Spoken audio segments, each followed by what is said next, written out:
from the 8th canto of Srimad Bhagavatam, 7th chapter, text 4. Om Namo Bhagavate Vasudevaya.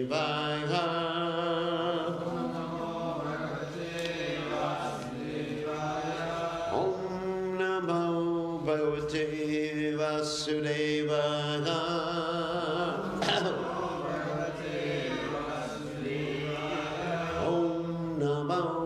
Bhagavate Vasudevaya.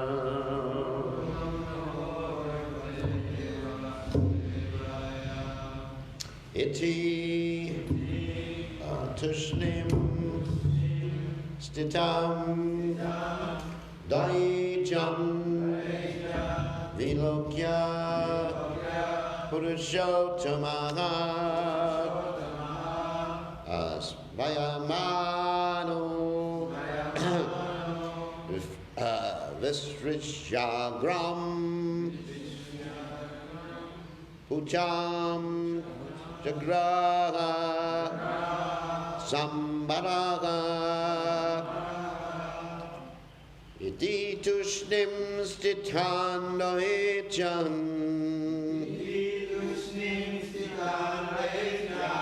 Vilokya Purushottamaha Yamano Visrijagram Pucham Jagraha Samaraha Iti Tushnim Sitano Echan Vilokya Purushottamaha Ayamano Visrijagram Pucham Jagraha Samaraha Yati Dukshnim Stitando Echan Vilokya Purushottamaha Smayamano Visrijagram Pucham Jagraha Samaraha. Oops. Okay. Iti Tushnim Stitan Daityan Vilokya Purushottamaha Smayamano Visrijagram Pucham Jagraha Samaraha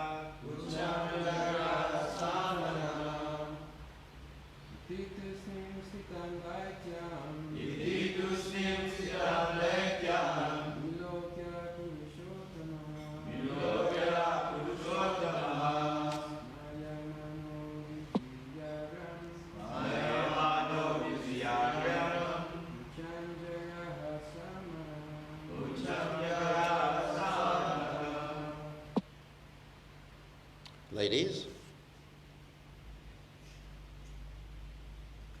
No? No ladies. Okay. Well, what could be done? So, we'll repeat. Iti. Thus. Tushnim. Silently. Stitan. Stain. Doichan. The demons. Vilokya. Seen. Purusha Uttamaha. The personality of Godhead. Smayamanaha. Smiling. Vishrija. Giving up. Agram. The front portion of the snake. Pucham. The rear portion. Jagraha. Grasped. Amaraha. With the demigods. Translation. Thus the demons remained silent, opposing the desire of the demigods. Seeing the demons and understanding their motive, the personality of God had smiled. Without discussion, he immediately accepted their proposal by grasping the tail of the snake, and the demigods followed him. Okay, so there's no purport to this text. Just want to mention one thing, is that the Supreme Personality of God had used a little bit of reverse psychology in this particular case. That is, he made believe that he and the demigods were interested in the head. So the demons would get upset and think, oh, they've chosen the best part. And so then the demons would challenge them, as we read previously, and then the demons would say, give us the head. And then the Lord says, okay, I guess you're right. You know, little psychology there. And the demons took the head, and they got all the bad breath of the snake. Poisonous breath, of course. All right, so there's no purport to the next few texts, so we're going to keep reading. Text 5. Kritastana vibhagastuta evam gashyapanandanaha mamantu paramam yata amritardam payonidim. After thus adjusting how the snake was to be held, the sons of Kashyapa, both demigods and demons, began their activities desiring to get nectar by churning the ocean of milk. Text 6. Matyabaner nafeso drir anataro yapovishat indriyamano pibani bir Gaurava-Pandu Nandana. O son of the Pandu dynasty, when Mandara mountain was thus being used as a churning rod in the ocean of milk, it had no support. And therefore, although held by the strong hands of the demigods and demons, it sank into the water. Text 7. Te sunir vinaham araksa parantalana mukashriyaha asanswa purushe nashte daivenati baliyasa. Because the mountain had been sunk by the strength of providence, the demigods and demons were disappointed, and their faces seemed to shrivel. Text 8. Vilokya Vignesha Vidim Tadeshvaro Duranta Viryo Vitata Vishandike Kritva Vapu Kachapam Admutam Mahat Avishatoyam Gidim Ujahara. Seeing the situation that had been created by the will of the Supreme, the unlimitedly powerful Lord, whose determination is infallible, took the wonderful shape of a tortoise, entered the water, and lifted the great Mandara mountain. So here we have a purport. Purport by His Divine Grace A.C. Bhaktivedanta Swami Srila Prabhupada Ki Jai. Here is evidence that the Supreme Personality of Godhead is the supreme controller of everything. As we have previously described, there are two classes of men, the demons and the demigods, but neither of them are supremely powerful. Everyone has experienced that hindrances are imposed upon us by the supreme power. The demons regard these hindrances as mere accidents or chance, but devotees accept them to be acts of the supreme ruler. When faced with hindrances, therefore, devotees pray to the Lord. Tate nukampam susama mikshamana bunjana ivatma kritam vipakam. Devotees endure hindrances, accepting them to be caused by the Supreme Personality of Godhead and regarding them as benedictions. Demons, however, being unable to understand the Supreme Controller, regard such hindrances as accidental. Here, of course, the Supreme Personality of Godhead was present personally. It was by his will that there were hindrances, and by his will, those hindrances were removed. The Lord appeared as a tortoise to support the great mountain. Shatiriha ipulatare tavatishtati preshte. The Lord held the great mountain on his back. Keshavadrita kurma sharira jaya jagadisha ore. Dangers can be created by the Supreme Personality of Godhead, and they can also be removed by him. This is known to devotees, but demons cannot understand it. Poor demons.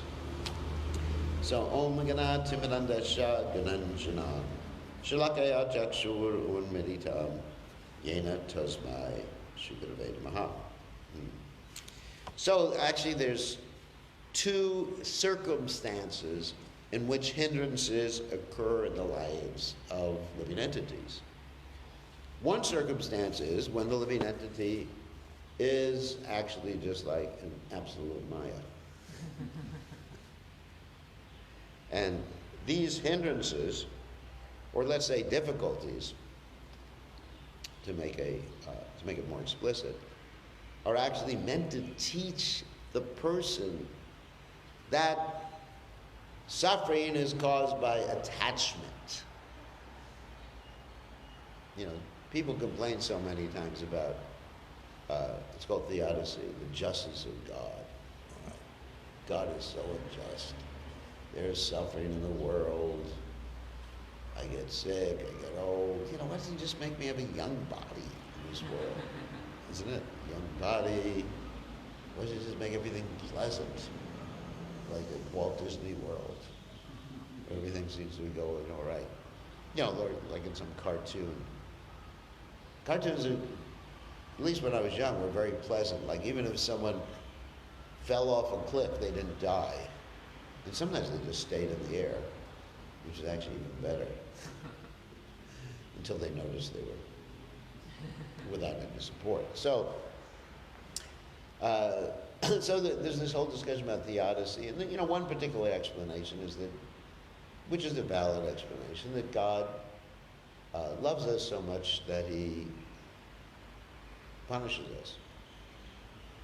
And like the story that Prabhupada would often tell about this boy who was being taken care of by his aunt. His aunt was taking care of him, and she was just very positive with him all the time. Yes, whatever you do, you know, you kill your friends, you know, whatever.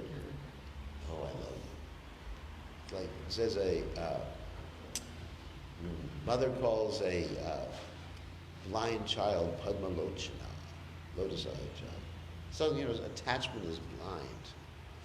Isn't it? You know, whether it's, in this particular case, it's an aunt and her nephew. So in any case, so he grew up and he was not corrected. And he became a murderer and did all sorts of things, and then he was condemned to die. And then when he was condemned to die, the jailer asked him, "Do you have any last requests?" He said, "Yes, I'd just like to say something to my dearmost aunt." And so the aunt came close and he bit off her ear. Oh my God, cannibal. And everyone said, "Why'd you do that?" He said, "She never corrected me." So the correction is there. So many people think, you know, this correction is really heavy. Can't you do it in a kinder way? You know, just like, don't do that anymore, my dear devotee. No, sometimes you need like some heaviness in life. And in addition, you may say, well, but that's cruel the way things is God's arranged. But it's all an illusion anyway. I mean, that may be very cruel for me to say that. And certainly you don't say that to someone when they're in the hospital and suffering, you know, someone's in the hospital.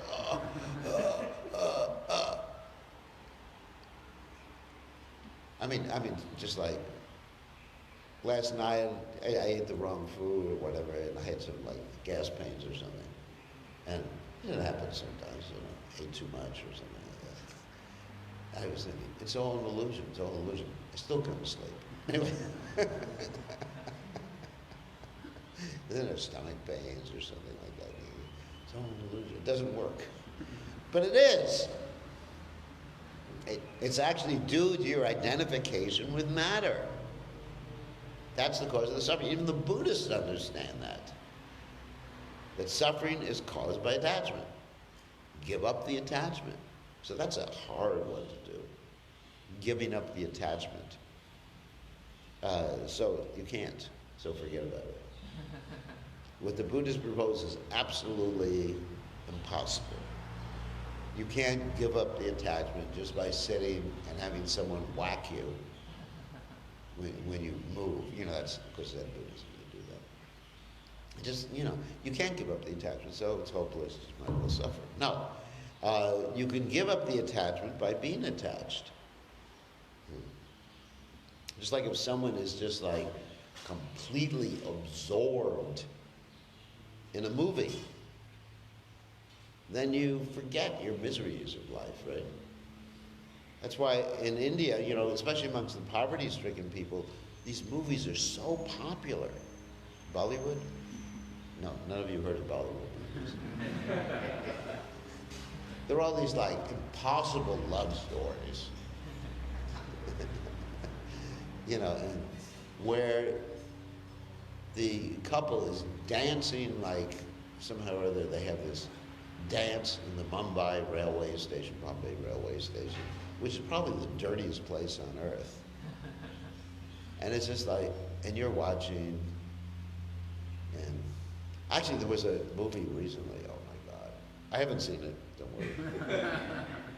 But I was just told about it because I was in Govardhan, and a famous actor was there at the same time, and I gave him a Bhagavad Gita, Akshay Kumar. Some of you heard of Akshay Kumar. Yes, I shook his hand, and I didn't wash my hand afterwards for 2 weeks. Ladies are like that sometimes, isn't it? Oh, this hand touched Akshay Kumar. So somehow or other, I was able to see him by a trick and give him a Bhagavad Gita. You know, that's another story.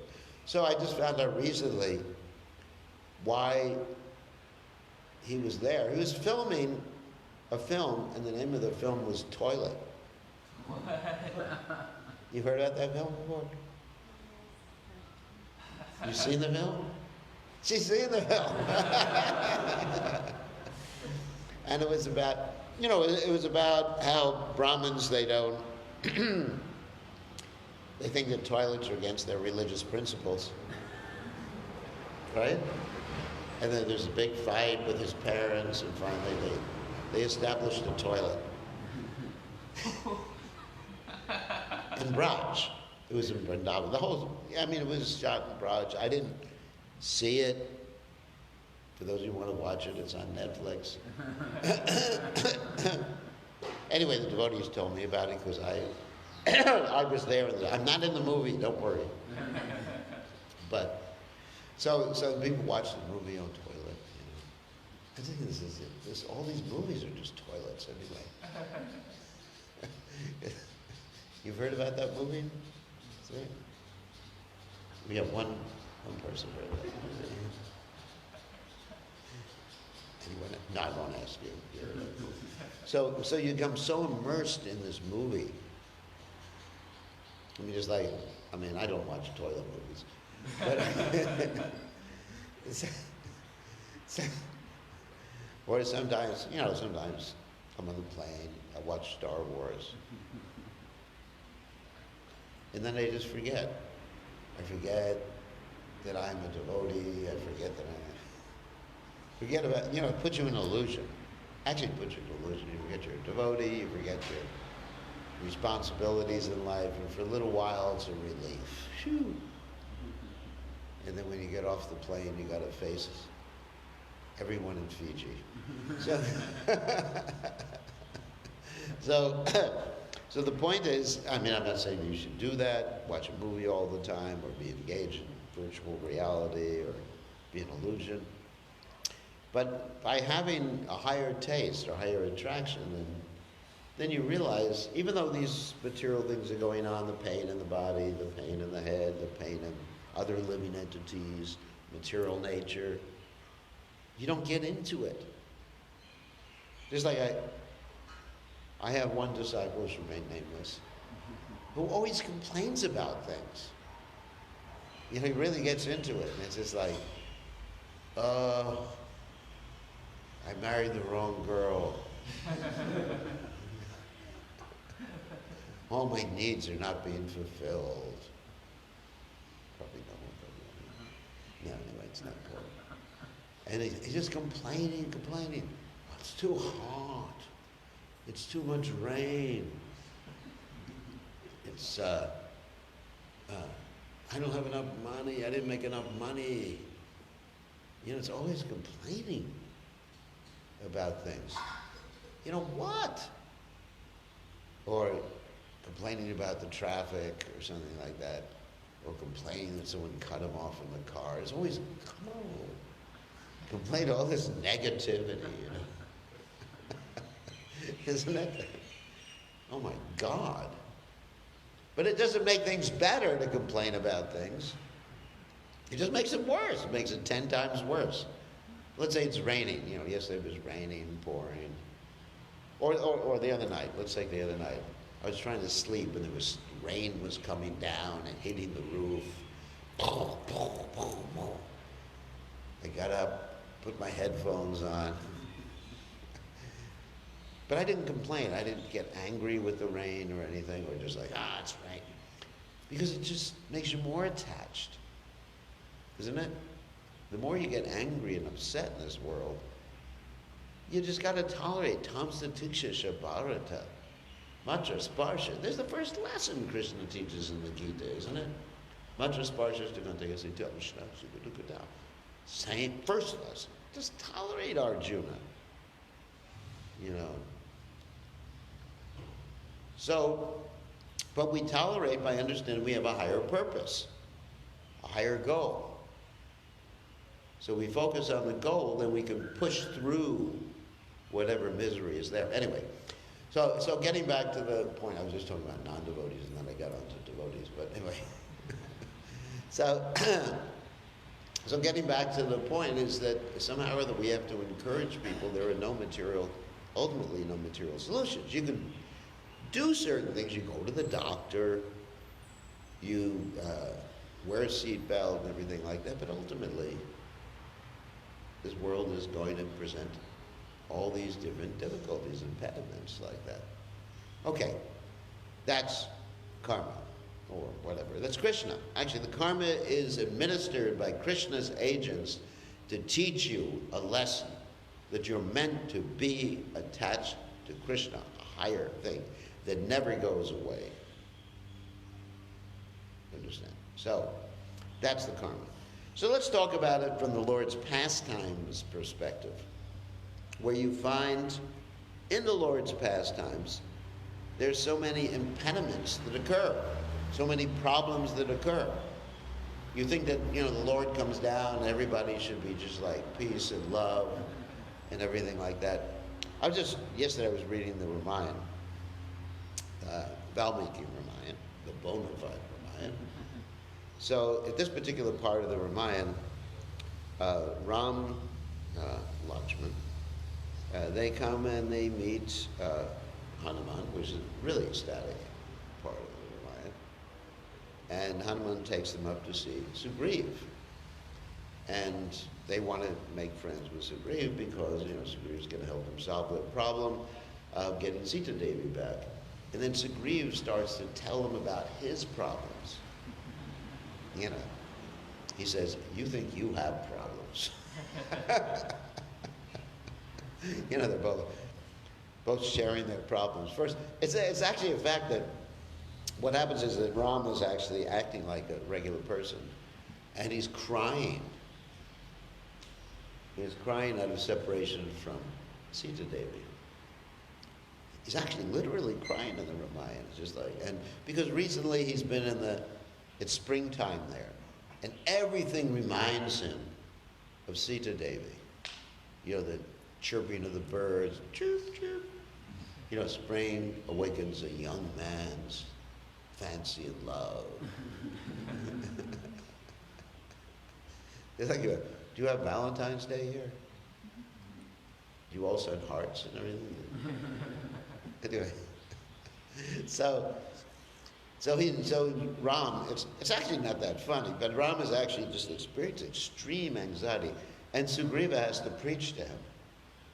He says, "Look, oh greatest of warriors, Shvaku dynasty. This is not behold. It's not good for you." And also Lakshmana preaches to Ram too, which is really interesting. In many cases, Lakshmana actually preaches to Ram in the Ramayana. First when Ram was ready to destroy the whole universe because he didn't have Sita. But Ram is lamenting, he's remembering her beautiful eyes, lotus eyes, and just a whole description of Sita Devi there, which is really, so there's an impediment there. So then, when Sugriva is able to calm Ram down, then Sugriva says, "Let me tell you about my problems." It turns out, I think most of you know the story, that he was very obedient to his brother Bali. He didn't do anything wrong. He was a nice brother. So one time, Bali had to fight with this Mayavi demon. Mayavi, most of you know this, went into a cave, and Bali went in and followed Mayavi, and he told Sugriva, "You just stay outside this cave and guard. Don't let the demon escape." So it took a long time, because there were tunnels inside the cave, for Bali to actually find Mayavi, and it's described there was Mayavi's family too, so he fought with the whole family, I guess the wives and the children. And he killed them all, and he killed them all. It took about a year. When he killed them all, the blood flowed out of the cave. I guess there was so much blood, and it came out of the entrance of the cave. Sugriva was waiting there, good brother. He didn't do anything wrong. And the blood flowed out of the cave, and so he thought, oh, something's happened with my brother, so I have to seal up the cave so the demon doesn't escape. So he picks up this giant boulder, it's as big as a mountain basically, puts it in the mouth of the cave, and goes back to the kingdom. And he doesn't really take over the kingdom immediately. But his ministers and all the ministers say, someone's got to be in charge of Kishkinda. Kishkinda is the kingdom of the monkeys. And they say, you have to do it, you have to do it. And so then reluctantly he takes over the kingdom. He's sitting there on the throne in Kishkinda. And then what happens is that Bali has conquered this demon, and Bali is trying to find his way out of the cave. And because their stone is there, it's dark in the cave. Monkeys can't see in the dark. So eventually he comes, finds the stone, and with his strength, he's stronger than his brother, he's able to kick or push the stone out of the way. Comes back to Kishkinda, and he sees his brother sitting on the throne. And his brother, that is Sugriva, comes down and says, I was asked to do this by the ministers, and I've just been holding it for you to take your rightful place, my dear brother. He touches his brother's feet. And Bali is angry as hell. And he actually kills some of Sugriva's associates in the process and chases Sugriva out. And Sugriva goes to Mount Rishimukh because Bali can't go there. He's been cursed by Matanga, which is some blood from Dundee before. So, and then, but to add insult to injury, Bali takes over Sugriva's wife too. I mean, it's one thing, kick you out of the kingdom. All right, you can take a vacation on a mountain for a while. But he takes his wife away. And so the poor guy is suffering, and he's a devotee. These aren't demons, these are devotees. And Hanuman's with him, and unfortunately, Hanuman's with him. And so look at that impediment. And so you say, why is God doing it? It's not because of karma. It's because he's planning his pastime. You know, God is actually, Krishna is planning his pastime in such a way, he's putting all the pieces in place. So that, because as the Supreme Personality of Godhead, he knows everything past, present, and future. That's what Bhagavad Gita says. And also Yogamaya is arranging for all these things. So putting all the pieces in place so later on he can enlist the help of Bali, and Bali can help him and go with the monkey army to Lanka and conquer Lanka. Of course, Ravana was killed by Ram. And Hanuman could do his service. I mean, all these things are just like put into place. But so in retrospect, for those of you who don't know, means looking back. You know, sometimes someone does it and they say, why the hell did you do that? And then 10 years later you realize, hey, that was a good idea. For example, let's take my mother, for example. One time she was, this is not a Krishna conscious example, but it helps you understand things. One time she saw someone on the street selling coffee. She doesn't follow regular principles. She's a swinger.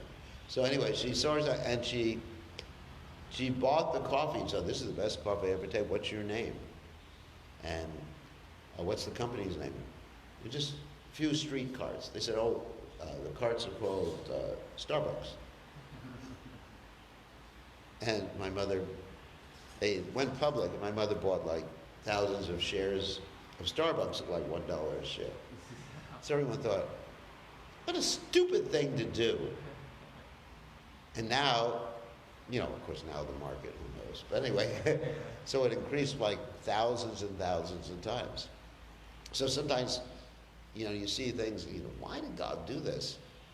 But in retrospect, you know, looking back, I'm not saying God's like my mother. So, my mother knows everything, past, present, stuff like that. But in retrospect, looking back, you understand. Like you read the Ramayana, oh my God. Or the Mahabharata. You know, the Pandavas sent into exile, losing the gambling match. What? These are great devotees, eternally liberated associates of Krishna. But they went, and being in exile, they were able to acquire more weapons, more powers. Arjuna was able to be a lady. Brihanala, sweet, as not exactly a lady, but you know, something cross-dresser, as they say nowadays. Isn't it? You know, for 1 year he's able to do that, and then get the help of the Virat, and then you had Abhimanyu get married, isn't it? To Uttara. I mean, all these things, you know, just like Krishna's a playwright. You understand? He's written a play, and he's written a script, but you don't know what the script is. Isn't it? That's the funny thing. We think, you know, of course we have free will. We can cooperate with the script, or we could try to write our own script. And when we try to write our own script, then we're outside of Yogamaya. We're outside of Krishna's protection. Then we're under the influence of the material modes of nature. So if we go along with Krishna's script, and what does that mean? That verse that Prabhupada quoted here. Tattenu kampam suchamikshmana bunjanavatma kritam vipakam ridbhag vapurvir ridanam namaste jivete yo mukti pude siddhayavak. What is Krishna's script? That if something happens to us, we understand Krishna has a plan, yes, and we tolerate, and we think that, you know, if I have to do some suffering, it's due to past activities I did. Token reaction. The Prabhupada said token reaction. Token reaction means You did so many things bad. I mean, practically all of us, except for Adipurusha, practically all of us did some bad things in life before. And then if we have to accept the reactions, I mean, just like I was mentioning about some of the things that I did before I joined the Krishna consciousness movement, it was just like, make Jagai and Madai look like pious souls. No, not really. It wasn't that bad. But if I think about the reactions I would have to get, I mean, I think most of you probably ate chickens before, right? Not Rasbihari, he's the pious thing. Chickens or fish or even worse than that. And can you imagine? You'd be running around, if you had to suffer the reaction, you'd be running around as a chicken right now. What was that? Cock-a-doodle-doo, you know, like the rooster. Cock-a-doodle-doo. Instead of chanting Hare Krishna, you'd be...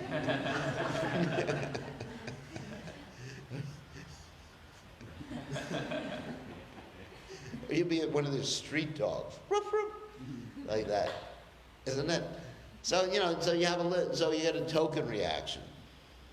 Instead of being a chicken, you know, you get a little slap, you break your arm or something like that, or whatever. You lose your hair.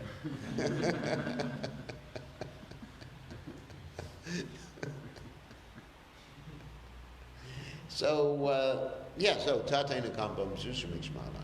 So we don't blame Krishna. And we also take advantage. And we don't see problems or impediments, we see challenges and opportunities. You understand? Challenges and opportunities. Just like there are people who, let's say for some reason or other they may lose their legs. Let's say they go to war or something like that. And then they still enter into marathons and competition in some way, you know, handicapped competition. They're still doing that. Or I knew someone where I was living in the United States who was a quadriplegic. Quadriplegic means basically no hands, no legs, or no control of the hands and legs. And they were running a business. They were typing on the computer using a pen or pencil, like that. Other people, if they start sneezing, isn't it? Or, you know, or if they didn't marry the prettiest girl on the block, they're just like, you know, they just go to pieces. Right? I've seen that. They just go to pieces. You know, life is miserable. It's horrible. Let me kill myself. Or let me just watch videos. Or it's the same thing as killing yourself. You just watch videos all day long. Like that. Sometimes the ladies, they watch these soap operas because their whole life is not romantic enough. So they watch these romantic things. You haven't? It's usually, oh, so-and-so loves so-and-so. And they couldn't get married, but he's hankering, you know. Tune in next week to find out what happens what happens to Devi Dasi. Isn't it? You know, so people just like lose hope. But actually, Krishna says, Ridvad Bapurvir, Viradam Namaste, Jivaita Yo Mukti Padesa Dayabhak. Those who understand those things are sent to help us become more, their challenges and opportunities. And then you go on worshiping Krishna Ridvat with your heart. What does that mean? Tivrena Bhakti Yogena, Yajeta Purusham. With enthusiastic bhakti. Not just, I guess I have to worship Krishna. Oh, there's nothing left in life for me. No one loves me. I don't have any money. So this, The only thing left is join the Hare Krishna. Isn't it? I mean, that's what people. But not ridden. Ridden means the heart. That means you're just like, wow, I'm so fortunate. Why am I fortunate? I may have no money, may have an ugly wife, may have, what else? No house, no hair. But I have Krishna. So oftentimes we're not aware or, let's say, thankful for our good fortune. I mean, it's amazing. We've been given the highest knowledge. I can start to complain about that one. Oh my God.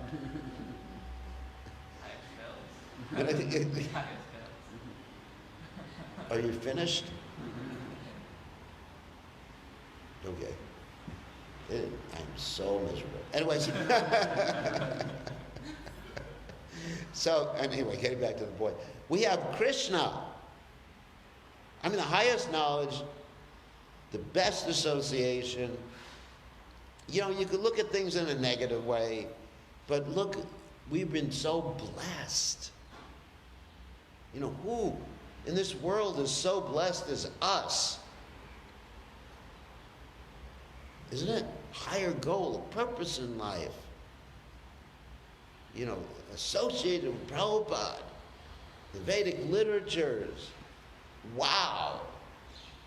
Everything else pales in comparison. So when you think like that, Rid, then you have it in your heart. Bhag, you know, words. Then you go and use your words, chant. And Vapurva, and you serve Krishna with your body. But all three things are necessary. Not just one. Because if you just serve Krishna with your body, that's just ritualistic. You still have a bad mood. And you won't make much spiritual advancement. Because Krishna consciousness means Nyabi Lashata Shunyam Gyana Karma Navidam Anukul Yena Krishna Krishna Shilanam Bhakti. That to serve Krishna joyfully, enthusiastically, and lovingly, and also doing what he wants and being active at it, not just dreaming about it. One day I will preach. One day I will be a good devotee. One day I will chant my rounds. I know that day will come. Right now I'm in my Saturn period. Don't bother me, Prabhu. It's the Saturn period. Time for me to be depressed. So, anyway, so that's the point. Tadvad, Visarga, So, anyway, so we are meant to serve Krishna with our body, mind, heart, words. And then whatever impediment is there becomes an opportunity for us to prove to Krishna our love. I mean, just like in ordinary affairs, you've got to prove to someone your love. Like if someone's married, or we get married, then they have to at least bring flowers. You know, the husband can say to his wife, you know, I really love you, but eventually she says, do something. Get me that jewelry. Get me that sari. You know, he has to do something. Go to work, you bum. So love means active, right? Anyway, so this is all opportunities to prove to Krishna we love him. You understand? So, any questions or comments about some of the points in class? Yeah, so life is like that. Remember Sugriva. I was thinking about that when I was reading the Ramayana. Poor Sugriva. Can you imagine how painful it was? And poor Ram. You know, it's so painful thinking about that. Poor Ram, too. I mean, he lost everything. You know, but you actually see how these great devotees, or Queen Kunti, or the Pandavas, or in Krishna leaving Vrindavan. He's always hankering for the associates in Vrindavan. Radharani feeling separation from Krishna. Vishnu. Someone's calling me, and Understood was that you actors for Krishna. yeah. And what sort of he is teaching through us. Yes. That's Yes, Krishna is teaching us. Whatever happens is Krishna is teaching us and Krishna is helping us. Krishna loves us. Like a parent. He really loves us. He wants us back with him like anything. And we are opposing him. We're thinking that we don't want to be back with him. I like this place. I just need to make this adjustment. Isn't it? Just this little adjustment. Get a nice house. If I get a nice house on the beach here, and I can enjoy life and go swimming every day, isn't it? Would that be nice? And then you go in the water. Just one final example. Before I joined the movement, we had this property in the Bahamas, which is the most beautiful place, just like better than Fiji. And it was an isolated island where there was nobody there. So I had my father drop me off there. We had a house there, and beautiful pink sand, clear water, and it's just like paradise. All right, so I go there thinking this is great. I can meditate. I was doing yoga. I can meditate. So my father lands the plane right next to the property on the road. And he drops me off, and I said, hasta la vista. I'm going to have a good time. So I go there, and I think, this is great. I'm enjoying the material world. So what happens is then I try to go in the water, go swimming, which I like to go swimming. And I see these things going back and forth in the water. I said, oh my God. No swimming for me today. So then I come out and I said, at least I can sit and enjoy life in the sand or something. Then I hear these wild pigs. The ones that, like the one that are, like when Lord Shiva and Arjuna killed that big pig, it was a demon, they were that big, with big tusks. So I thought, oh my God, what happened to my enjoyment? That's life. You make all these plans for your enjoyment, and it just doesn't work. So, on that happy note, I think we should end class. All glories to His divine grace. Srila Prabhupada, Ki Jai.